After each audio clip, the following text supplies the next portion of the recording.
Good afternoon, everyone. I am Maria Puente, and I am the interim dean of the Math, Behavioral, and Social Sciences Division at Bunker Hill Community College. I am also the project director of the AANAPISI grant.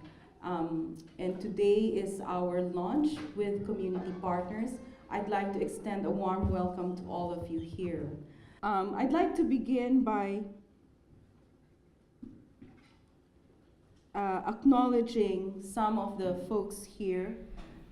First, I'd like to acknowledge Mr. David Chang, a member of the BHCC Board of Trustees, who is also the president of the Chinese Historical Society of New England.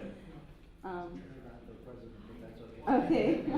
And he was also very helpful to us in the last, yesterday when our faculty and staff participants joined a tour of Chinatown. Nick Chow is also here with us, but I think he stepped out for a while. He is a member of our BHCC Foundation Board. This morning we had Dr. Glenn Gabbard. I'm not sure if he has returned, the evaluator for our NEH grant, which just concluded. Of course, I'd like to welcome all the faculty, staff, and administrators here. We have Steve Roller, Karen Norton joining us, and some might be on their way. Dr. Sharon Caulfield from the Chelsea campus. Yes, that's why I said, because I saw you. And I'd like to give special recognition to the AANAPISI teams. The first one I'd like to recognize is the leadership team of the local global learning. They put together this whole institute for you. So I'd like to introduce Meghan Callaghan. Yeah. Please give them a round of applause. They have worked very hard for this. We also want to acknowledge Arlene Valley. Are you here? Arlene Valley. And Professor Monica Poole, the incoming chair of the History and Social Sciences Department. And I would also like to acknowledge our president, who just arrived, yay! And our vice president and provost, Jim Caniff. Welcome to our community partners who have braved the rain, and I heard the extremely bad traffic today. We will acknowledge you individually in a while, but we'd like to acknowledge your presence as a group right now. And I'm not sure if staff from the Sampan, the bilingual Chinatown newspaper is here. They will, she is going to cover this for their newspaper too. Thank you for coming. And then also I'd like to acknowledge our head caterer, Cindy, over here. Oh, sure. Who has provided us. Cindy, don't leave, please. Cindy, please stay. Cindy worked with the Asian restaurants all over Chinatown to give our institute in the last 2 days and to give all of you a cultural experience of Asian American food. So thank you for that, Cindy.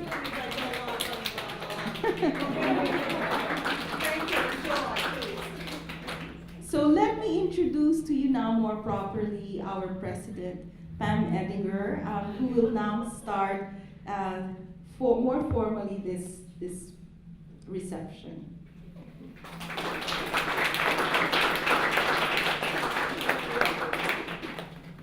I can't just sit here and wave. That would be okay? Okay. So I love Boston in the rain because you get to stop on the road a lot and look at the scenery. I think today was the record. It took an hour to get from Bunker Hill in Charlestown down to Chinatown. I should have written the T.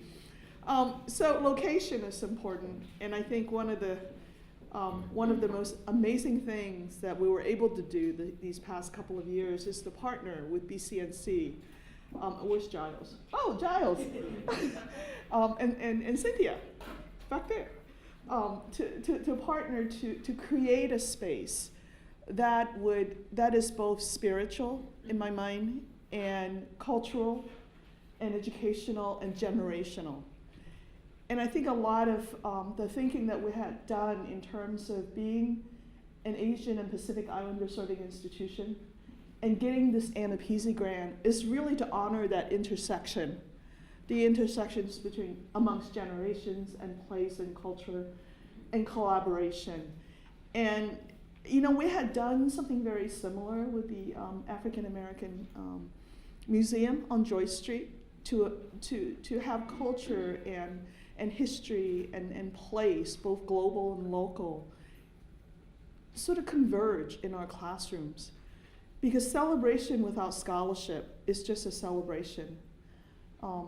But celebration with scholarship is something that's lasting and sustained, and will live in our minds and in our generations. And that's really what I hope this AANAPISI grant will be, that we can take advantage of all of you. And I'm looking across the room, and I know you folks, because we've been in the community for the last 3 or 4 years to make those connections. And without those connections, I don't think the grant would have worked.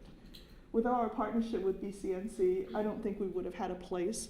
With our faculty, we would not have the context and the expertise. Without UMass Boston, we wouldn't know how to tell those stories in a way that is lasting and meaningful for our own students. And most of all, this project to me is a selfish one.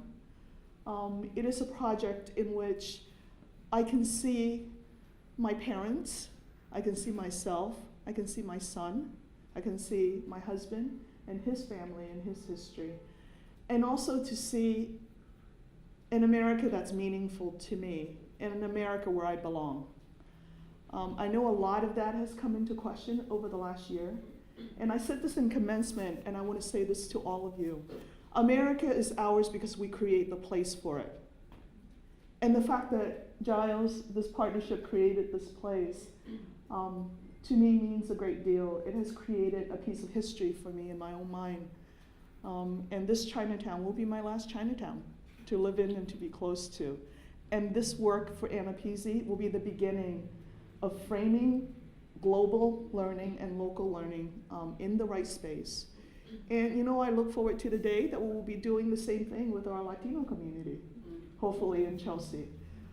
So together, the African American Museum work, the cultural center there, the cultural center here, and the cultural center, hopefully in Chelsea, will become the 3 legs of really a cultural wealth institute for equity, and really to define the place for populations, cultural populations, and I don't want to say the word minority populations, because we're in no way a minority in any sense, but cultural populations in the United States, to address the issues of equity, both economic and social, and really a spiritual home for all of us. So thank you for allowing us to launch this here, Giles. And thank you, Cynthia, for creating such a beautiful, beautiful space and the ongoing nurturing of this space. And I want to thank all our partners here today, and the ones who couldn't make it because of the crazy rain. Thank you for your friendship and for your trust. And this will be a conversation that will hopefully last a long time. Thank you.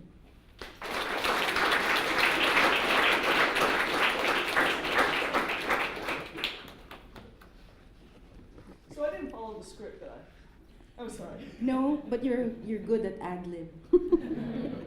So now we will hear from Giles Li, the Executive Director of the Boston Chinatown Neighborhood Center.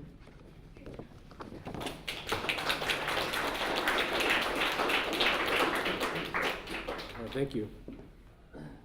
Thank you, Bunker Hill. Thank you, Pam. Pam has always loved to see Pam speak. She's always so eloquent, and it's true. She speaks extemporaneously, and it sounds as though it was written by a speechwriter. It's amazing. So I'm going to throw away the speech that I was going to give, because usually that's the one that I give to people who I need to convince to care about Chinatown. And I think everybody here today has already demonstrated that you care about Chinatown. I know many of the people in this room, and I know that you care about Chinatown and the communities that we serve, so I'm not gonna do that. I'm not gonna give those remarks. I'm just gonna speak off the cuff a little bit. You know, BCNC, you know, we work to develop the Powell Arts Center with great partnership from Bunker Hill Community College, and we hope that we're creating something new for the neighborhood and new for the city. But it's not just about the organizations, you know, BCNC and about Bunker Hill, but really many of the organizations that are here in this room really played a large part in making sure that Chinatown as a whole, as a neighborhood, as a community, has stayed healthy. And we try to make sure that things stay stable for the families who are here, part of this neighborhood. You know, the mission of BCNC is to ensure that the children, youth, and families we serve have the resources and supports they need to achieve greater economic success and social well-being. That's the mission. That's the official mission statement. I got it down. But you know, some of our friends, some of our great supporters, even when they heard the plans for the Arts Center, sometimes asked, "Why is that fulfilling the mission? How is arts helping people achieve greater economic success or social well-being? What about that center is actually a support for a social services organization like BCNC that serves, you know, 2,400 a year with family programs, education programs, and childcare?" And you know, that's a question that's a little bit offensive to me, because I have 3 kids. I put my kids in. The last year, they've been in piano lessons, they've been in breakdance classes, they've been in acting classes. They take, you know, after-school arts classes, painting.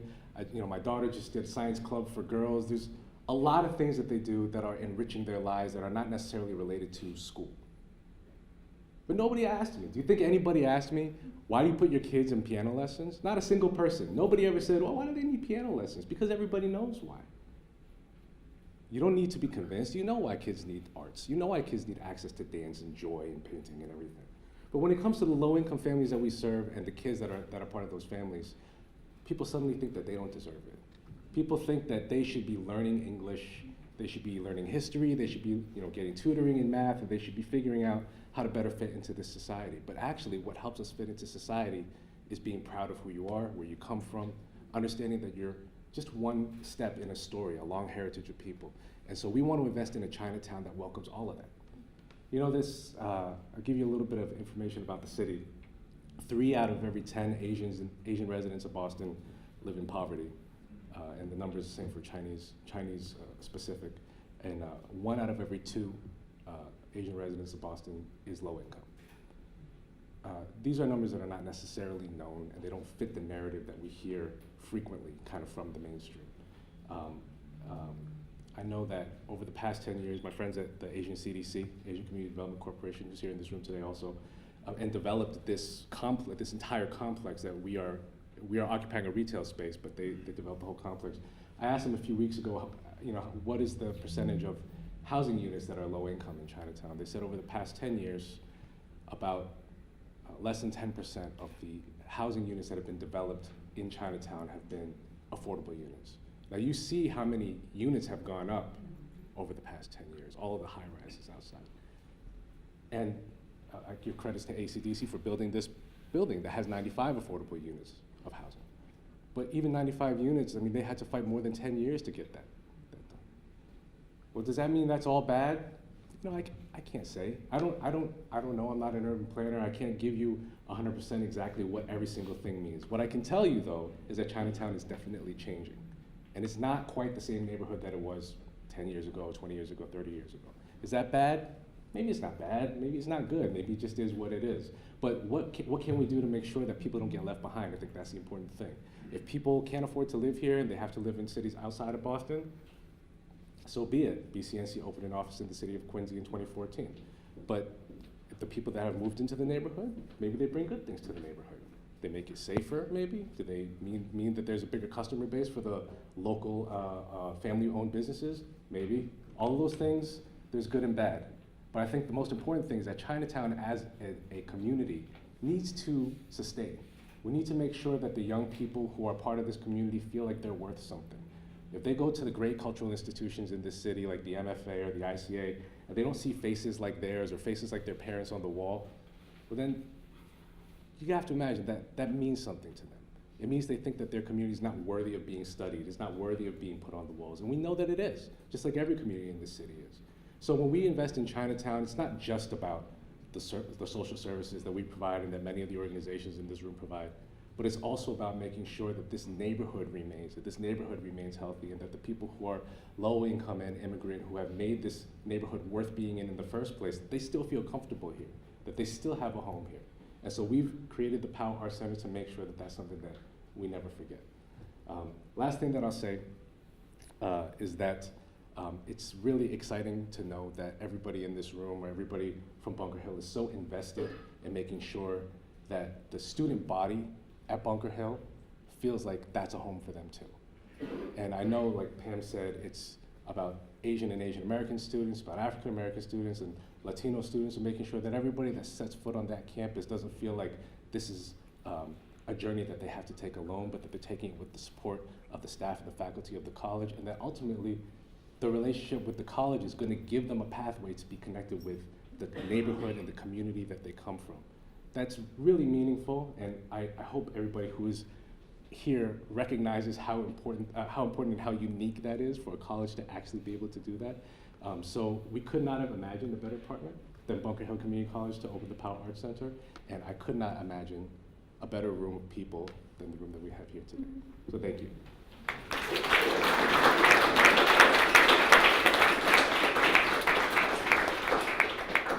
We would now like to give a short presentation by some faculty, administrators and staff on the value of integrating community partnerships in the student experience. May we call on the presenters, please? Meghan Callaghan, Carlos Maynard, Jie Frye, Jeff.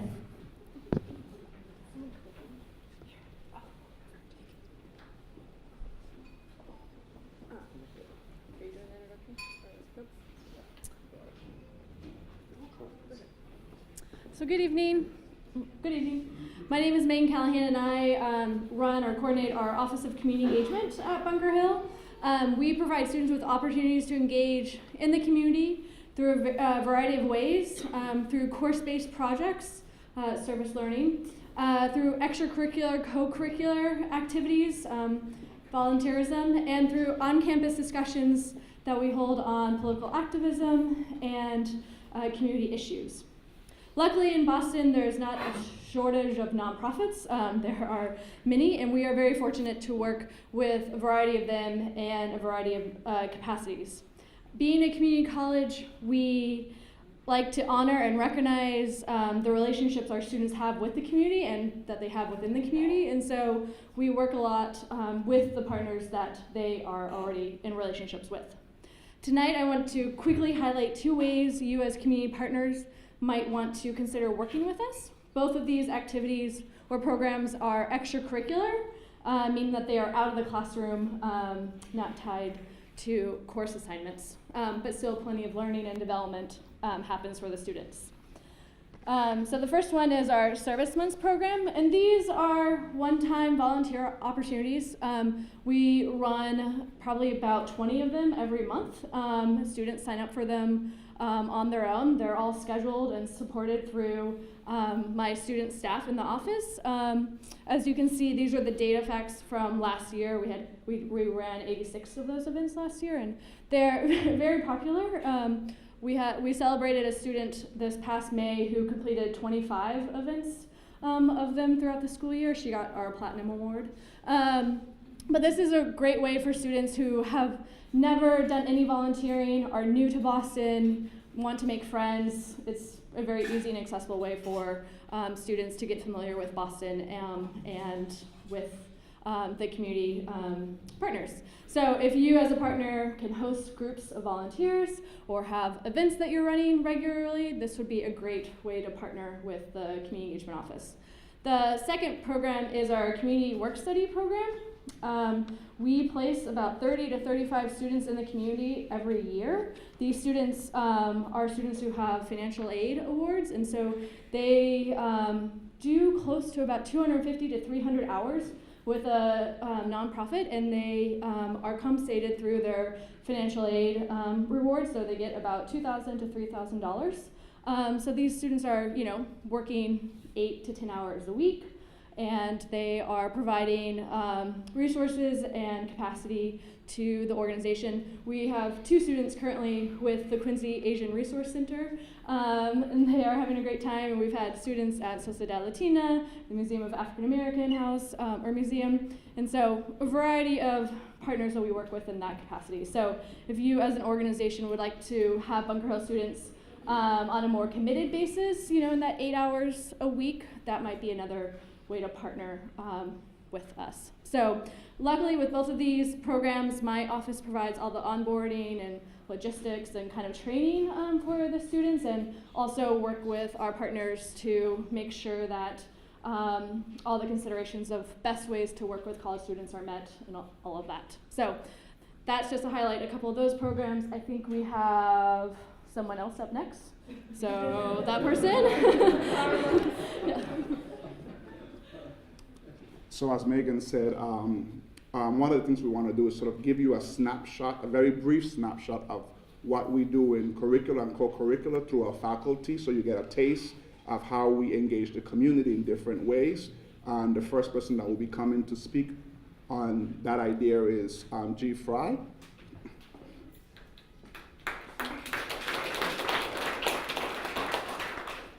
Okay, so I teach pre-statistics, statistics, and calculus in Bunker Hill, and I was able to incorporate some project and some classroom activity with Asian American related material in my class.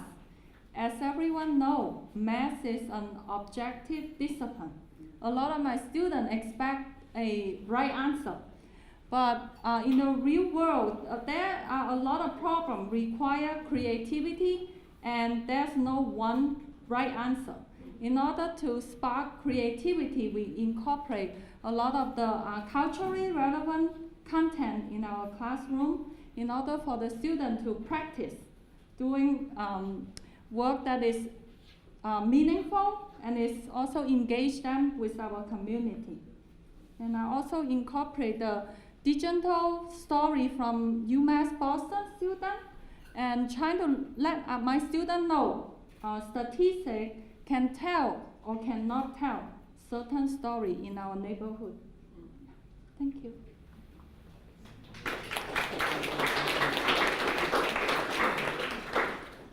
The next faculty that will be presented is Jeff McClelland.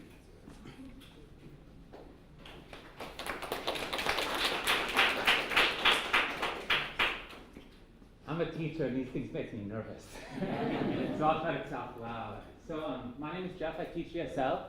And so this past semester, for the first time, I taught Learning Community paired class with Aurora Bautista, who teaches Intro to Sociology. And we kind of connected about this class because I've taught ESL in the past contextualized around immigrant experiences. And she had been teaching place-based classes in Chelsea. And so that was an automatic connection there. And so we framed the class, the cluster, sociology with ESL, around immigrant experiences in Chelsea. And additional reason was because our campus is there. And so it was a way to make a stronger connection with the Chelsea community. And so in terms of the partnership, she had already developed a relationship over the years with the Neighborhood Developers, which is a CBO that supports residents in buying affordable housing there in Chelsea. And so one key component was a tour that Jose, who works there, gives to our students, where he takes us around the city, and they're able to document aspects of what they've been studying in their class.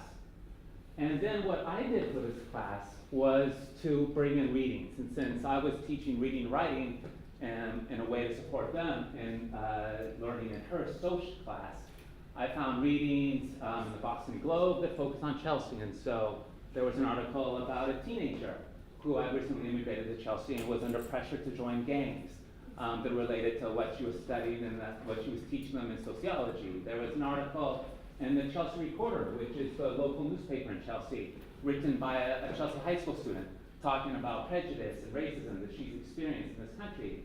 And there was an article about gentrification. And so they also read these articles based on Chelsea. And then also they did secondary research at the library looking at demographics. And so the way that the students all brought this learning together was a final project that they wrote. And the assignment was basically choose one aspect of immigrant experiences in Chelsea to research. And part of the assignment was they had to synthesize ideas, information from all these different sources. And so they had to bring in ideas from at least 2 articles. They had to bring in observation data they had made, and they also had to bring in information they found through their secondary research. And they put it all together, and that was their final research paper. And that's all I have to say.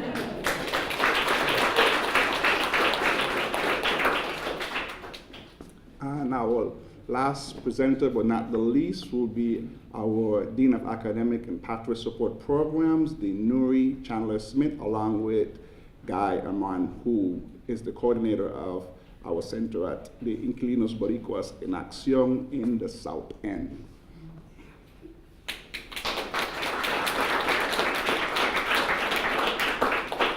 So I'm with Jeff. I don't really like microphones when I have such an intimate group, and I'm fairly certain that I have an internal microphone in my throat and that you can all hear me. You all hear me? Yes. Excellent.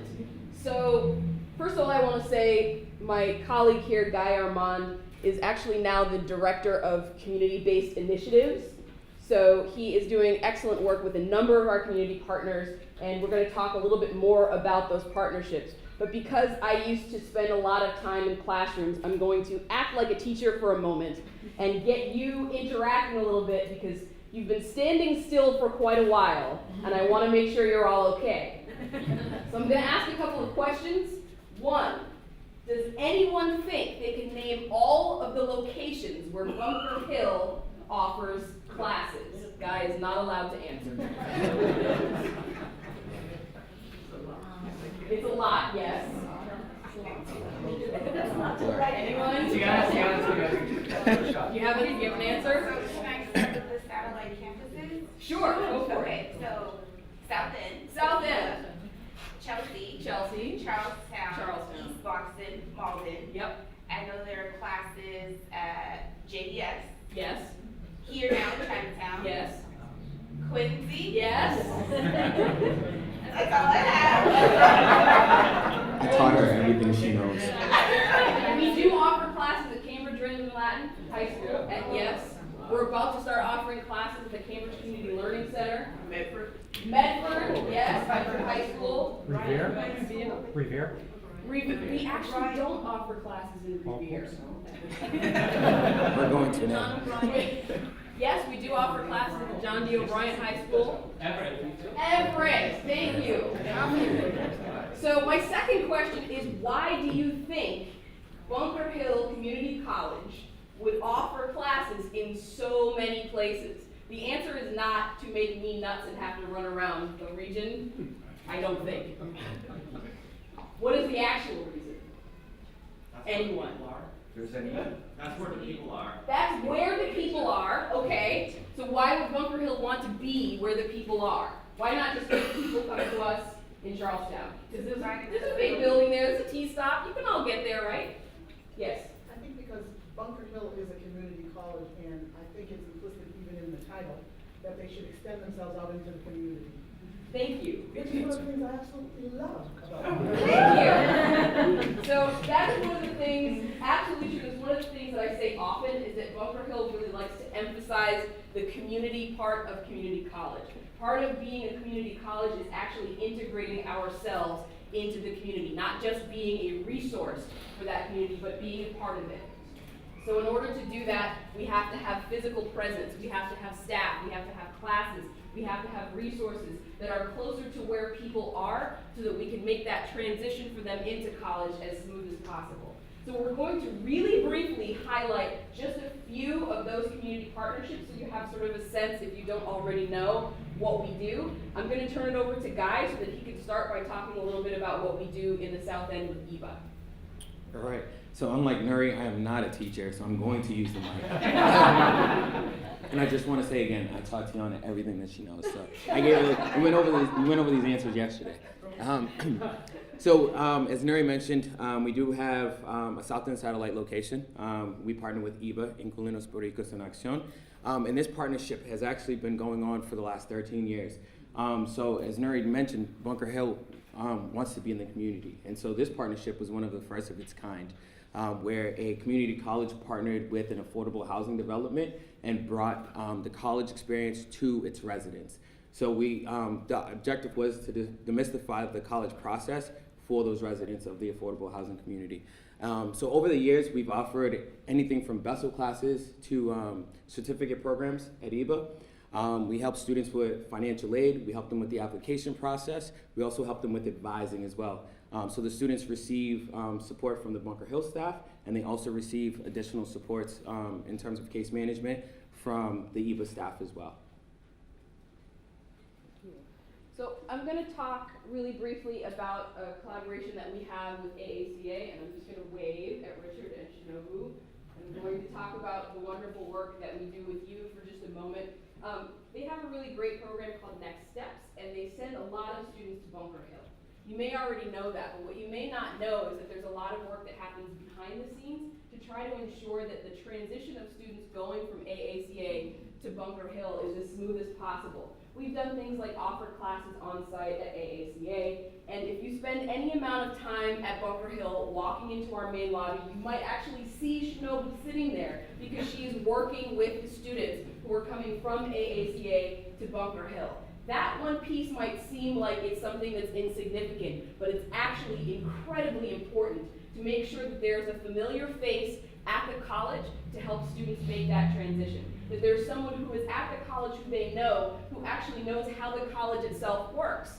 College is very confusing. I will be the first to admit it. Academia is a weird, weird institution, right?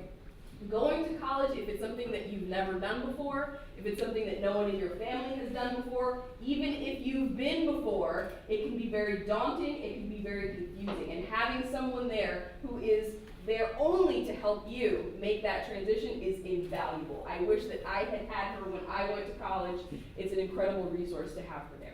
So I really want to thank you for your collaboration. I think that the work that we are able to do with students together enriches the experience for them and helps them to be more successful. You want to talk a little bit about JVS? JVS, absolutely. So we also partner with JVS, Jewish Vocational Services. So with JVS, we actually focus on two very specific tracks for the students. So students can take the general studies track, or they can take the HIT track, which is the Health Information Technology track. So with general studies, the students will begin their process at JVS. So they'll take general concentration courses, and then they'll work with the staff there, along with myself, to then transition to Bunker Hill, to then continue working on the major of their choice. With the HIT track, it's very specific, so students will start again taking courses at JVS in computers, and then also a general concentration course, and then they'll also transition to Bunker Hill to then continue with, along the HIT track. And last but not least, I just want to mention our collaboration with BCNC. The fruits of that you are standing in.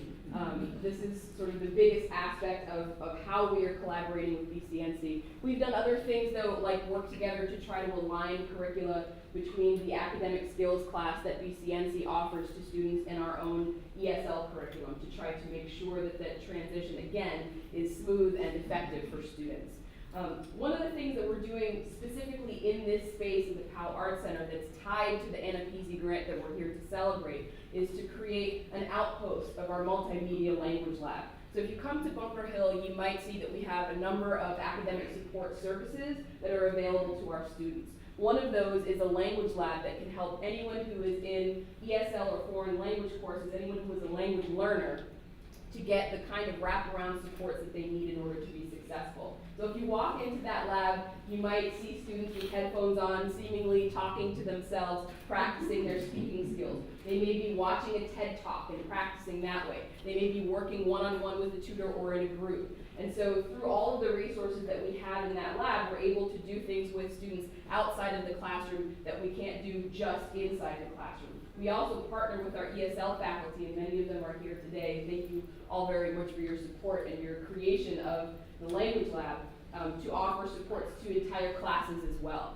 And so we're going to create, in fact, we have created an outpost of that language lab here in the Powell Arts Center so that students who are here taking classes can also take advantage of that support, and so that we can also offer that resource to many of you, our community partners who are offering classes in the Next Step program, in the academic skills class, etc., so that you also can use that resource with your students. Priscilla was here somewhere. Hi, Priscilla. Priscilla is our new staff person who will be working here in the language lab at the Powell Arts Center. So, thank you all so much for your collaboration, for your support, and for your continued enthusiasm for this wonderful, wonderful work that we do.